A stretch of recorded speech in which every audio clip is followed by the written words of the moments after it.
So today I decided to come to the park, kind of show you guys what it's like just to live in a city where about 10 minutes walk you can end up in this beautiful oasis in the middle of the downtown, surrounded by gigantic buildings. And even though it's pretty naturalistic here, I can still hear the school, some guys like cutting a table or something, or the table saw, sorry. And yeah, that's China though. It's a little hard to get away from the noise here. I'm trying so that we can have a talk, because I need to get some things off my chest. Because frankly, I'm pissed, very upset, a little sad, and actually a little embarrassed because of my whole work situation right now in China. You know, I've been living here for 6 years, working with the same company. And it's one of the main reasons why I've lived in China for so long, is because I worked for a great company, teaching amazing students, and really a job that was very comfortable, fulfilling, and in some ways easy, you could say. Yeah. I taught English at a place called, I guess I'm still technically working there, but because they haven't paid us for over 4 months. We are no longer working. No money, no work. So we're on strike, basically. And I'll get into the details later why that is, but let me go back to the beginning here. So I've been working at this company called Web International. This was a big training school in China with over 50 locations throughout China. And this school focused on business education, business English, sorry. And over the years, of course, it's been changing. We'd moved to different locations, so kind of downsized a bit. And this last few years are when the biggest changes have occurred, where we stopped teaching as many adults and started focusing more and more on kids or teenagers. Why? Well, because mentioned before in one of my videos, the whole demographic and market in China has changed. The economy has slowed down a bit, and people, and also especially foreign trade, which was very important for people to learn English to do business, has slowed down a lot. So with that, there's been a huge emergence in English for children. Parents are super excited to get their kids in the best schools, getting the best grades, and to do that, they spend a lot of money on a training center with foreigners to learn good pronunciation and all the stuff that comes with that. Yeah. So over the past 2 years, we started teaching more and more teenagers, which most of us didn't like at all, especially because my school was not suitable or could really cope with that kind of education. You know, having a room set up for adults and then putting little kids in there for an hour. God, it was terrible. So my first year, I didn't teach the kids. I told them, if you want me to work here, I'm not teaching them. But eventually, this last year, I had to come to a compromise and teach the kids half-half. But this year, with COVID-19 and the whole situation in our school being bad, it really just bankrupted the company. I say all the bosses, because my company now is owned by a conglomerate, or we could say, a corporation. So I don't even know who is the head boss. All I know is his underling, this guy named Lucas, who is a piece of trash, shall we say. You know, I could say he's been doing his best, but he's just a piece of trash. He's either been lying to us, or probably he doesn't even know what's going on. But basically, why have I been staying for so long? A few reasons. One is because I believed in the company. And yeah, this guy would tell us, yeah, okay, we'll get the money next month, next week. We're going to get you guys paid next week. Don't worry, next month. Okay, we got it coming. We just had some problems, you know.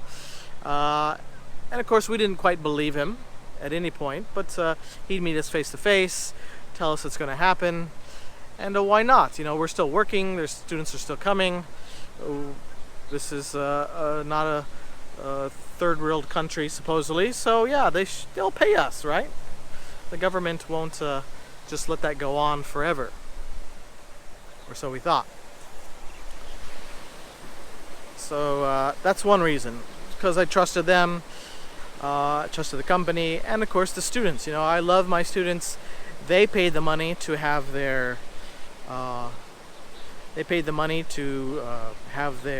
contract, and yeah, they also are losing out. If I just quit, all the teachers quit, they have no classes, they're pissed. So and I enjoy teaching, so that's another thing. One of the biggest reasons, though, is that if I was to change jobs, I have to sign a 1-year contract, and that means I should stay in China for another year. Now at this time, with everything that's going on in the world, especially China-US relations, I was a little worried about that, signing another contract for a year, and who knows, Trump's president again, and a war breaks out. I don't want to be stuck here. I think I would like to have the option to leave if necessary. So my current contract finishes at the end of November. So I was like, okay, then I can see. November, we know the elections, we know what's going on. Maybe, here, let me take off my backpack. It's a nice little bench. Then I can see whether I want to stay or not. Yeah, I wanted to change jobs. I've been here for a long time. I wanted to change cities, countries, maybe Vietnam, Japan, and even going back to the US, because now my mom has been diagnosed with leukemia and breast cancer. And I should be there with her. But unfortunately at this time, of course, COVID-19, it's not so easy or possible even until now. I think more and more there's ways to go back. My mom and family mean everything to me, and so of course I should be there with her. However, the bad thing is, if I leave China and go back to the US, it's very, very difficult to come back. I can't just start a job now and then leave. That's not going to work. So yeah, this is all these things I've been dealing with these days, trying to decide what to do. Shall I stay or should I go now? Yeah, either way, I'm kind of fucked, because by leaving my job also, I was very worried that for all the time that I've worked, I wouldn't get paid. They just wouldn't get me the money back, or money that I'm owed. Now we're working with some lawyers. Unfortunately, in China, foreigners can't contact the labor bureau. Only Chinese can. So we're kind of shit out of luck. But if our workmates get paid, of course we're going to get paid. And there's some students now. They are pushing for the newspaper to release the story about this, and hopefully that'll cause a scandal. And in China, that's almost better than a lawyer, because losing face, having a scandal is often worse than a lawyer knocking on the big corporation door, because they don't give a shit. The big boss probably has some connections in the government, Guangxi, and therefore he gets a slap on the wrist, a pat on the back, and nothing happens. So we'll see. Basically, I've been a little depressed these days, so I've only been releasing some videos that we've already done, or just some kind of videos that of us trying to have a good time. Because this is hard for me to talk about, It's just something I feel stupid for waiting this long, which I am. But at the same time, I'm stuck between a rock and a hard place. But I'll tell you now what I've decided. Of course, I stopped working, doing some part-time work in the meanwhile to earn some money, doing online classes, which is great. This time again, it gives me some chance to do my own work, to invest in my own brand, you could say, whether it's making videos, teaching online, face-to-face, or what have you, streaming even. Besides that, I'm still making the decision whether to stay or go back to America. Uh, I've met with a couple of schools here. They've given me great offers that are hard to refuse, but at the same time, you know, family is most important, and maybe it's time to go back home. Alright guys, I'm going to continue walking in the park. See you next time on Breaking the Wall. Take it easy.